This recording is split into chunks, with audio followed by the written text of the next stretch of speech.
Merdeka belajar wujud yang nyata. Raih mimpimu juga cita-cita.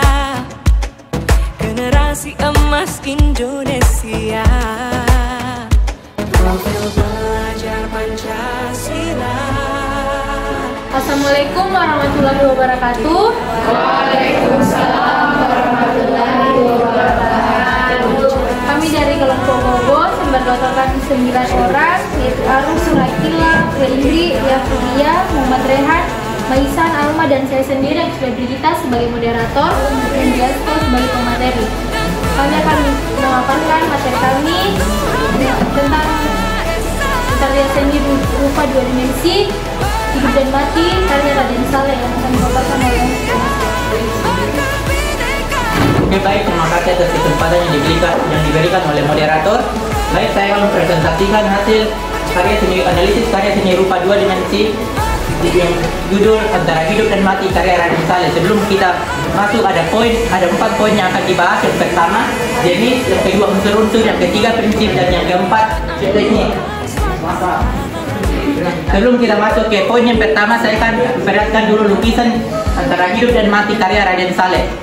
Silakan diperlihatkan dulu.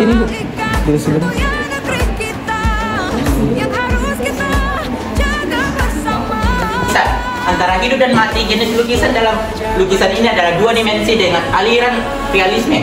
Lukisan Antara Hidup dan Mati atau Between Life and Death terinspirasi saat Raden Saleh berada di Aljazair pada tahun 1870. Lukisan ini dibuat menggunakan cat minyak dan kanvas.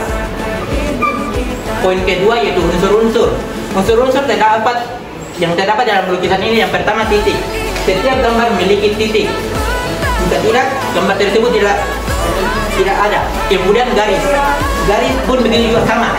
Setiap gambar memiliki garis, yaitu garis kumpulan titik yang berderet memanjang dan saling terhubung. Yang kemudian bidang adalah unsur yang dihasilkan oleh garis yang saling terhubung. Yang kemudian bentuk adalah unsur seni rupa menjadi lebih hidup karena ini kasar. Yang kemudian kita warna. Kita bisa melihat sendiri bahwa dalam lukisan ini terdapat warna. Yang kemudian 7 gelap dan terang. Dalam lukisan ini di belakang singa terdapat warna yang lebih gelap dibandingkan di depan singa. Kemudian poin ketiga adalah prinsip. Yang pertama, kesatuan. Dapat terlihat dalam keseluruhan lukisan di mana semua elemen manusia, kuda, dan singa, latar belakang dan elemen lainnya saling terhubung dan membentuk suatu cerita visual. Yang kedua, keseimbangan. Terletak pada elemen-elemen seperti manusia, kuda, dan singa yang ditempatkan dalam suatu komposisi sehingga tidak ada bagian yang kosong atau bersebelah. Yang ketiga, komposisi. Dalam lukisan ini terdapat mengacu pada susunan elemen-elemen dalam karya seni tersebut. Komposisi ini dapat mempengaruhi cara pandang. Yang keempat, proporsi. Dalam cara ukuran dan hubungan antara objek-objek dalam lukisan ini menciptakan keseimbangan visual yang menggambarkan objek-objek tersebut secara realistis. Kemudian, nomor 5, pusat perhatian. Pusat perhatian dalam karya ini yaitu pertarungan antara manusia bersama kuda yang melawan singa.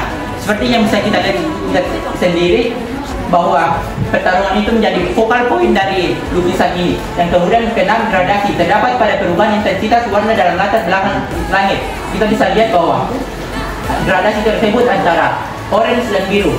Kemudian masuk ke poin yang dalam lukisan tersebut adalah teknik plakat, yaitu teknik melukis dengan menggunakan cat poster, cat minyak maupun cat akrilik dengan sabun warna yang tebal. Yang hasil akhir dari penggunaan teknik ini akan menjadikan media lukis baik kanvas maupun kertas memiliki warna yang padat dan menutup.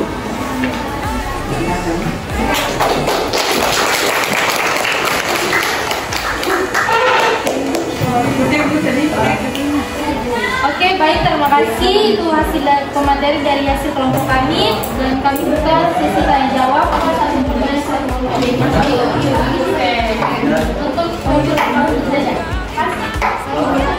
Silakan angkat tangan. Assalamualaikum warahmatullahi wabarakatuh. Saya Muhammad Abdian dari kelompok kerja ingin bertanya. Lukisan ini apakah dijual atau dimusimkan? Kalau dijual dengan harga berapa? Kalau dimusimkan di mana? Lagi. Apakah masih ada pertanyaan? Saya Oke, baik, dari kelompok Y Pak dipersilakan. terima kasih atas kesempatan yang diberikan. Langsung saja pertanyaan saya kepada tim Gogos adalah apa yang menginspirasi kalian untuk mengambil lukisan berjudul Antara Hidup dan Mati karya Raden Saleh. Terima kasih. Masih ada? Oke, baik, dari kelompok kamu.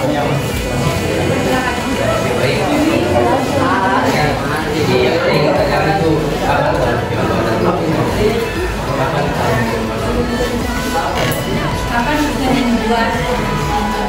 Apakah masih ada pertanyaan?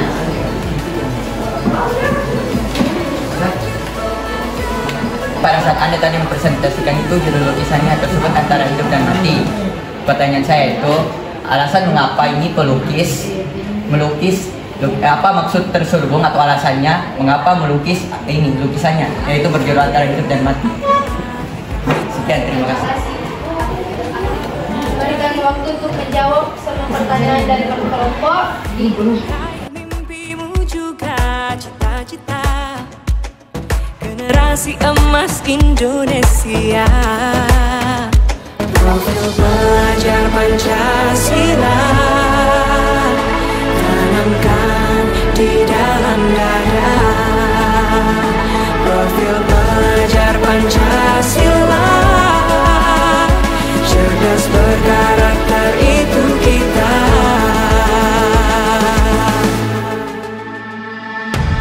Beriman dan bertakwa pada Tuhan yang Maha. Oke, baik, kami akan menjawab pertanyaan-pertanyaan yang dilemparkan dari kelompok tadi yang akan dijawab oleh rekan saya. Kepada Arif dipersilakan. Terima kasih atas kesempatan yang telah diberikan moderator. Saya akan menjawab pertanyaan dari Muhammad Adun dari kelompok Penjang. Nah, pertanyaannya tadi itu, apakah lukisan ini dijual atau dimuseumkan? Kalau dijual berapa? Kalau dimuseumkan di mana? Saat ini lukisan ini dimuseumkan, tepatnya di Museum Istana Kepresidenan Bogor. Ya, puas? Puas. Ya.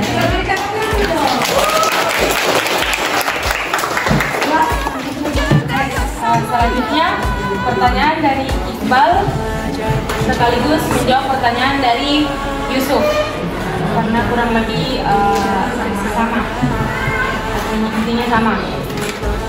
Lukisan Antara Hidup dan Mati menggambarkan seekor kuda dari Asia yang diterkam oleh seekor singa yang merepresentasikan negara Eropa dan seorang berkulit hitam yang tertimpa singa. Jadi kelompok kami mengambil lukisan ini karena lukisan ini menggambarkan perlawanan antara benua Eropa dan Asia. Simbol ya, simbol.